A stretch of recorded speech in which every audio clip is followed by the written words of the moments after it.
Get down here to do a sound check, so let's see if this thing's going to work. Hello? Too loud? Yes. Is it too loud? Hopefully not. If it is, somebody can run back there and find the thing that says volume and turn it down a little bit. Just talk softly. That'd be hard for me to do. One of my many talents is to talk loud. So, welcome. Welcome to the buffet of life. Now, doesn't that sound interesting? When we all arrived on the planet, I don't ever remember anybody welcoming me to that. You know, like, here, this is going to be all kinds of stuff. But I do remember the first time I went to a restaurant that was a buffet. And I was working for Illinois Bell Telephone. And the foreman of the crew, it was Christmas, so he's going to take us out and buy us lunch. And we went to this place called the Swedish Smorgasbord.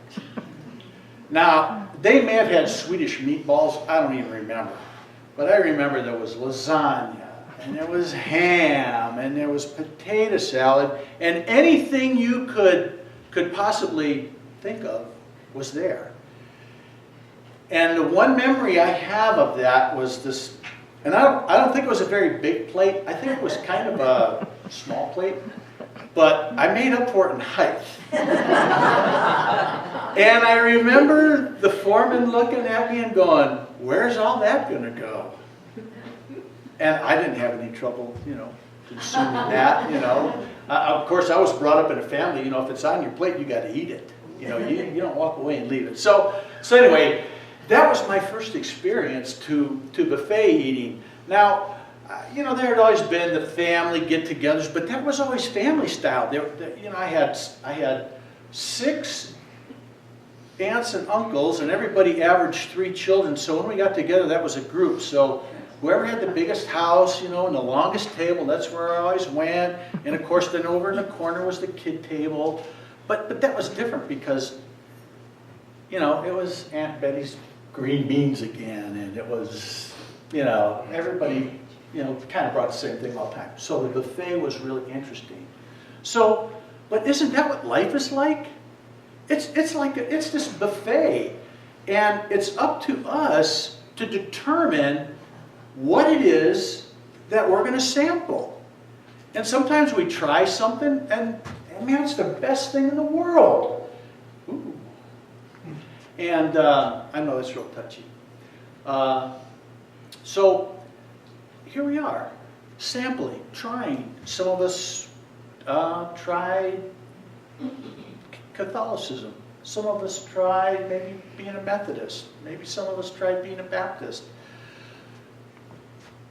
But it didn't maybe work for us in the long run. So we choice. We had a choice. What are we going to do? So we chose to try the PLC. And here we are. So I'll never forget that first buffet experience.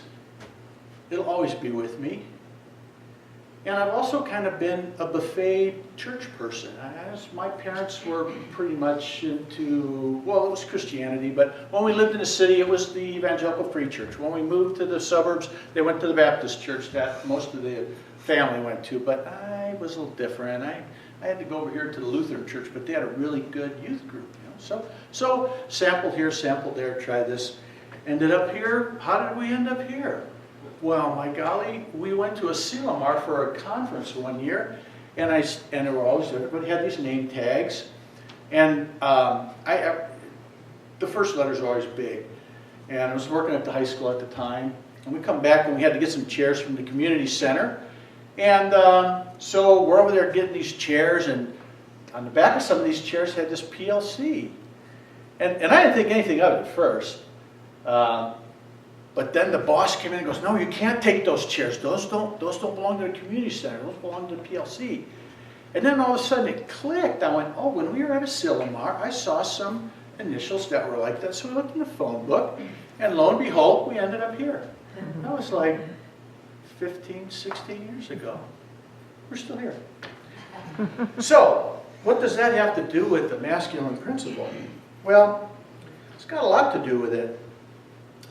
I've got 3 words that I want to share with you today. And the first one is aware. The second one is attention. And the third one is intention. And these words blend into that masculine principle. So if we're aware, we're mindful. And don't we talk about being mindful about what we do? And if we're paying attention, we're observing. And don't we talk about being the observer and not getting too involved, but observing what's going on? And the intention is the plan, the action plan, and how things unfold. So, but it's also important to go along with all of that is to be able to have a release where you can release the outcome. We might have a plan that we're going forward with, but it's not always the easiest thing to be detached from how it's going to work out, how it's all going to come out. We recently put our house on the market to sell. And in the beginning, of course the realtors, they're so pumped up, you know, they're going to sell your place. And we'd say, well, you know what? It doesn't matter to us if it sells. Because we're not unhappy here, but we just kind of want to get a feel for what's going on out there because we've heard a number of different things. And so the outcome was it didn't matter. If we sell it, then we're going to move someplace else. And if we end up being here, well, this isn't such a bad place. It's just a little bit too big for us.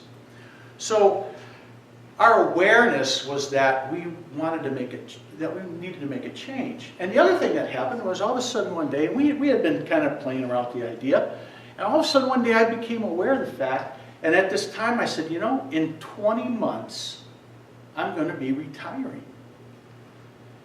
And if we could sell our house now, that would be one to-do thing that we wouldn't have to worry about in 20 months. It'd be done.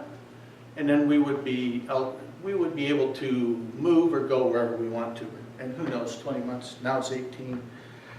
So we were aware of that.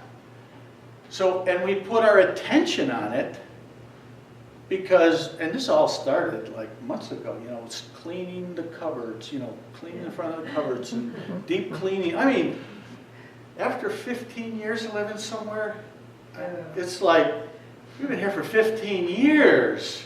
And oh my goodness, there's so much to do. So our attention went on to that. So when you combine you're aware, and when you combine that with attention, you get focus. And what do we say? What you focus on grows. So our focus was on this. So our house had been on the market for 2 weeks, and we get a doggone near full offer. And it's like, wow, that was amazing. And the realtor says, well, you might want to just, you know, this is the weekend's coming up. This is Friday, and we've got till like Monday, you know, by 5 o'clock that we need to sign this. So just wait and see if something else happens this weekend. So okay, you know, but you're like, God, you know, we got to get this right away. Well, Sunday evening came, and we get a phone call. And it's the realtor, and they're saying, you know what? The prospective buyers have backed out. And you go, what? And these people were from probably the city or a gated or a community where things are well groomed.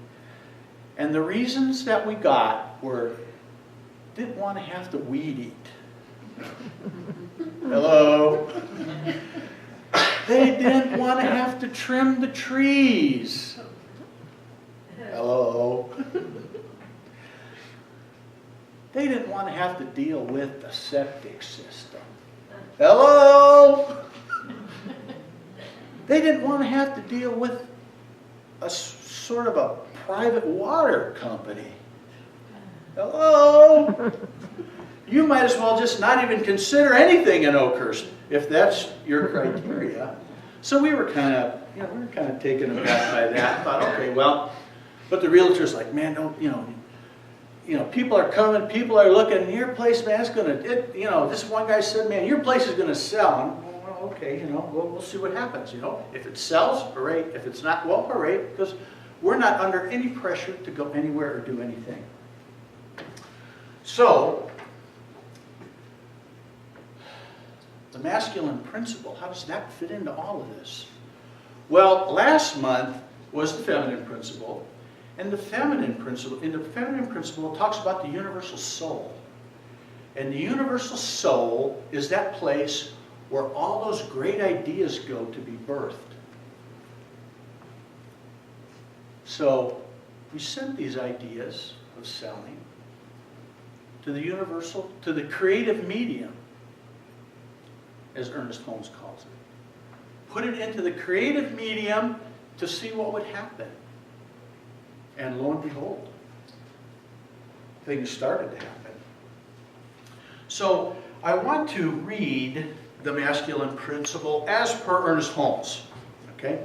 So this is what he said. And you'll go, what? But anyway, the assertive principle of being, the self-conscious, self-propelling power of spirit, the projective principle of life, impregnating the universal soul with its ideas and concepts, the self-asserted spirit of either God or man. And when you read that, you go, what is he talking about? There's a lot of unusual words in there, but Ernest picked his words carefully, and it reminds me of Jack Geyer. He'd go, they're only words. They're only words. But when you use the right words, people go, what? Maybe not the right word. If it was the right word, they'd understand it. You use an unusual word. So, I'm just going to break this down. Principle is the most important thing. So when he uses that, it means it's pretty important. This principle. To assert, and these are all Webster's ideas, to declare or state positively. Okay? Conscious, aware of one's own existence and environment. Propel, to cause movement forward. To project is a course of action or to estimate an outcome. And of course, as I stated, the universal soul is the creative medium. So, masculine principle broken down. So, we send our ideas out into that big field. Deepak calls it the field of all possibilities. We put our ideas out there, and they're just ideas. They have no form. They have nothing. It's just you can't even touch it. But when it whirls around in there, in that big soup with all that other energy, all that other creative energy, sometimes it comes out maybe not just the way you want it, but it's like a cake that comes out and it didn't fall flat. It's like, oh, wow. It stayed up. So, I took the principle and I put it into how I would say it. And let me read this again, because this is the earnest version. The masculine principle. The assertive principle of being, the self-conscious, self-propelling power of spirit, the projective principle of life, impregnating the universal soul with its ideas and concepts, the self-assertive principle in either God or man. I'm thinking, what's he mean, either in God or man? It's like, I kind of thought we were all one thing here, but anyway, that's earnest. So, this is the way I broke it down. The positive state of being. It is the ability to be aware of ourself and our existence, plus the forward movement of spirit, the expansion. And they're always saying the universe is getting bigger, the universe is expanding and expanding. So I think that fits really well.